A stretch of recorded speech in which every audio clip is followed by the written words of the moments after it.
Hello दोस्तों, I am Vivek Kumar Chaudhary. तो जैसे कि हम डाइंग डिक्लेरेशन एंड कन्फेशन का पहले वीडियो बना चुके हैं, अब हम शुरू करते हैं सेक्शन 1112 जो है 6 टॉपिक प्रिजम्पशन। इसमें सिर्फ यही इम्पोर्टेंट है, हम लोगों को सिर्फ सेक्शन 1112 भी पढ़ना है।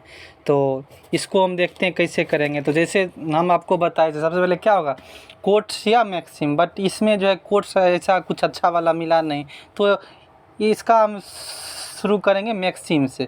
एक होता है मैक्सिम, आप लोग लिखना चाहे तो लिख लीजिए, PATR पेटर एस्ट क्वेम, उसके बाद नुप्टे डिमोस्ट्रेंट, PATR, उसके बाद EST एस्ट, QUM क्यूम, NUPTIAE निपटे DEMONSTRANT। तो इसका मतलब होता है he the father whom the marriage indicates, मतलब पिता वही होगा, मतलब जिसको शादी के बाद मतलब इंडिकेट किया जाएगा जो ये पिता है। तो ये हम मैक्सिम से शुरू करेंगे। उसके बाद देखिए, अब हम सेक्शन 1112 का थोड़ा प्रैक्टिकल एस्पेक्ट समझते हैं। देखिए सेक्शन 1112 क्या है, एक प्रकार का सोशल लेजिस्लेशन है। सोशल लेजिस्लेशन क्या है, मतलब एक प्रकार का, इसको क्या बोल सकते हैं, इसको पब्लिक मोरालिटी के लिए बोल सकते।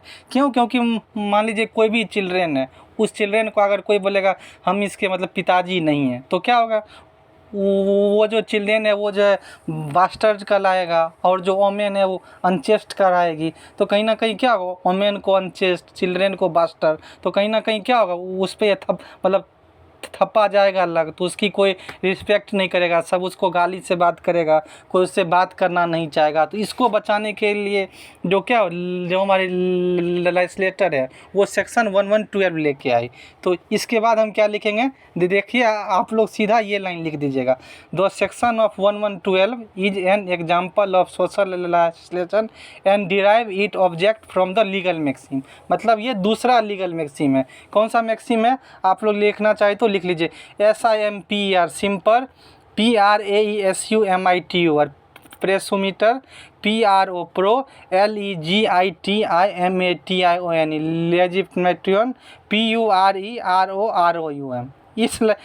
इस मतलब मैक्सिम का क्या मतलब है, it is presumed that child are legitimate, मतलब जो भी चिल्ड्रेन होता है वो कहीं ना कहीं लेजिस्टिमेट ही होता है। ये आप लोग लिख देंगे। उसके बाद जो इतना आप लोग लिख देंगे, इसके बाद लिख देंगे जो ये जो सेक्शन 1112 है, इसके लाने के पीछे लेजिस्लेटर जो है उसका इंटेंशन क्या था, जो कोई भी चाइल्ड क्या हो, वो बास्टर ना हो, उसके बाद मैरिज का मतलब सेंटिटी बना रहे, उसके बाद जो वोमेन को अनचेस्ट ना कराए। इतना कुछ लिखिएगा, आप लोगों का इंट्रो जो है काफ़ी अच्छा, इतना इंट्रो आप लिख लेंगे मतलब आप लोगों के लिए काफ़ी है। तो आप लोग इंट्रो पे जो दो मैक्सिम बताए हैं वो, और लेजिस्लेचर का इंटेंशन जो चिल्ड्रेन को बास्टर ना हो, मैरिज का सेंटिटी बना रहे, किसी वोमेन को अनचेस्ट ना कहलाए, तो ये सब होगा।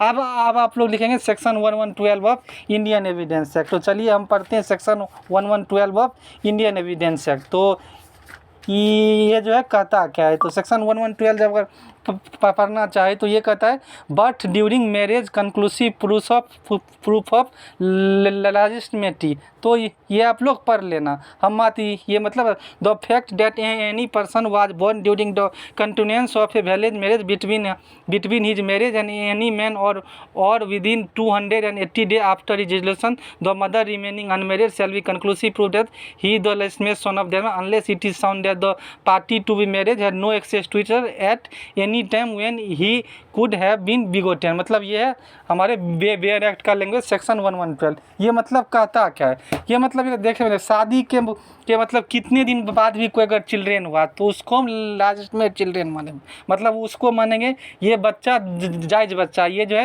ये कहीं ना कहीं जो है क्या, ये कहीं ना कहीं क्या है, मतलब लेजिटिमेट चिल्ड्रन है। लेकिन फादर के पास जो है एक चीज़ है, वो अगर प्रूफ कर दे नॉन एक्सेस। मतलब नॉन एक्सेस का क्या मतलब है, और नॉन एक्सेस का मतलब है जो अपॉर्चुनिटी टू मतलब सेक्सुअल इंटरकोर्स उसे मिला ही नहीं। लेकिन ये जो बर्डन ऑफ प्रूफ होता है, जब आप लोग इंडियन एविडेंस एक्ट पढ़ें तो बर्डन ऑफ प्रूफ एक बहुत बड़ी चीज़ होती है। बर्डन ऑफ प्रूफ का मतलब ये होता है भाई कोर्ट तो मान के चलेगी जो तुम इसके पिताजी हो, अब तुम प्रूफ करो जो हमारा नॉन एक्सेस था, वो भी बर्डन ऑफ कितना beyond reasonable doubt. Beyond reasonable doubt मतलब क्या, 100 में 100%। तो फादर के पास ये एक है मतलब बियॉन्ड रीजनेबल डाउट। तो सेक्शन 1112 के साथ आप लोग अगर कनेक्ट करना चाहिए सेक्शन 11 ऑफ इंडियन एविडेंस जो कहता है प्ली ऑफ एलिबाई।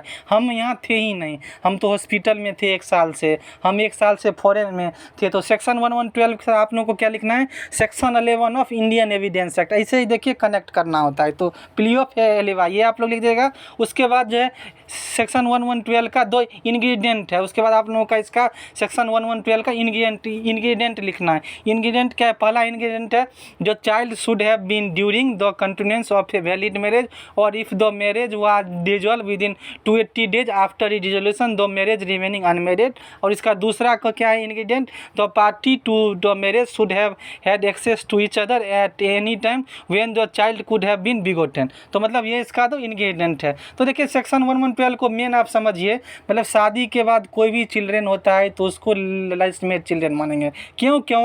क्योंकि हमारा इंडियन सोसाइटी में किसी मतलब चिल्ड्रेन को बास्टर्ड कहा जाए, किसी वोमेन को मतलब अनचेस्ट कहा जाए, हमारा क्या होता है, अगर आप इंडिया में देखें तो इंडिया में आता है 7 जन्मों का बंधन। हम लोग एक जन्म के लिए शादी नहीं करते हैं, 7 जन्म के लिए करते हैं। तो शादी को कितना मतलब सेंटिटी माना जाता है। ये जो है सिर्फ जो है 2 मतलब इंसान का शादी नहीं होता है, 2 फैमिली का होता है, 2 सोसाइटी का होता है, 2 कल्चर का होता है। इसलिए हमारे इंडिया में अरेंज मैरिज है और जो है डाइवोर्स का काफ़ी मतलब कम वो है, बहुत कम डाइवोर्स था इंडिया में। अभी भी मतलब मैरिज को एक जो है सेक्रामेंट माना जाता है। जब आप लोग हिंदू मैरिज एक्ट पढ़िएगा तो इसी सब को बनाने के लिए सेक्शन 1112 बनाया गया है। जो कोई भी चिल्ड्रेन शादी के बाद होगा उसको लेजिटिमेट चिल्ड्रेन मान लीजिए हस्बैंड वाइफ है, बीच में मान लीजिए पार्टी में भी गए मिल, दोनों पार्टी में गए मतलब साथ साथ खाना खाए, वहाँ भी मिल लिए, तो सीधा मतलब है जो तुम उसके पिताजी हो। बस फादर के पास एक चीज़ है बियॉन्ड रीजनेबल डाउट, अगर वो प्रूफ कर दे जो हमारा पूरा नॉन एक्सेस था। मान लीजिए उसके पिताजी 1 साल से हॉस्पिटल में थे या 1 साल से मान लीजिए फॉरेन में थे या इम्पोर्टेंट हैं, तो मतलब उनका बच्चा हो ही नहीं सकता। तो इस प्रकार का बियॉन्ड रीजनेबल डाउट 100 में 100% प्रूफ कर देंगे, तभी कोर्ट जो है DNA या ब्लड टेस्ट का ऑर्डर देता है। इतना आप लोग लिख लेंगे। इसके साथ आप लोगों को लिखना है सेक्शन 4 ऑफ इंडियन एविडेंस। आप लोग पढ़ेंगे सेक्शन 4 में 3 चीज़ होता है, मे प्रिज्यूम, शैल प्रिज्यूम, कंक्लूसिव प्रूफ। ये जब हम सेक्शन 4 पढ़ेंगे तब बता देंगे। कंक्लूसिव प्रूफ में प्रिज्यूम का मतलब क्या, कोर्ट मान भी सकती है, कोर्ट नहीं भी मान सकती है। सेल्फ प्रिज्यूम का मतलब होता है कोर्ट मान के चलेगी हाँ ये बात है तो ठीक है, और कंक्लूसिव मतलब 100 में 100% मान के चलेगी। तो सेक्शन 1112 को हम किसके साथ पढ़ेंगे, section 4 read with section 1112।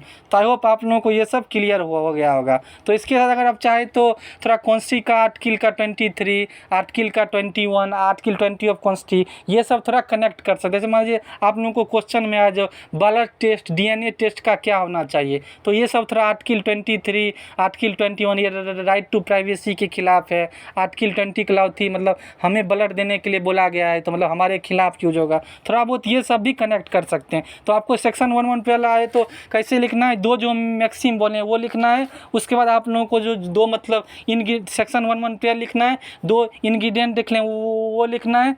Father के पास क्या होता है, नॉन एक्सेस का प्ली होता है, तो उसको आप section 11 of Indian evidence plea of alibi इससे कनेक्ट करिएगा। उसके बाद सेक्शन 1112 को section 4 of Indian evidence act जो कहता है मेन प्रिज्यूम सेल्फ मे presume self presume conclusive proof. तो सेक्शन 4 रीड विथ सेक्शन 1112। इतना अगर आप थ्योरी लिखते हैं तो आपके बहुत अच्छे मार्क्स आएंगे। तो अगर हमारा वीडियो आप लोगों के लिए हेल्पफुल हो तो प्लीज़ हमारे चैनल को सब्सक्राइब कीजिए एंड अपने दोस्तों के साथ शेयर कीजिए एंड लाइक कीजिए। Thank you guys. VKC legal को सपोर्ट कीजिए। Thank you guys.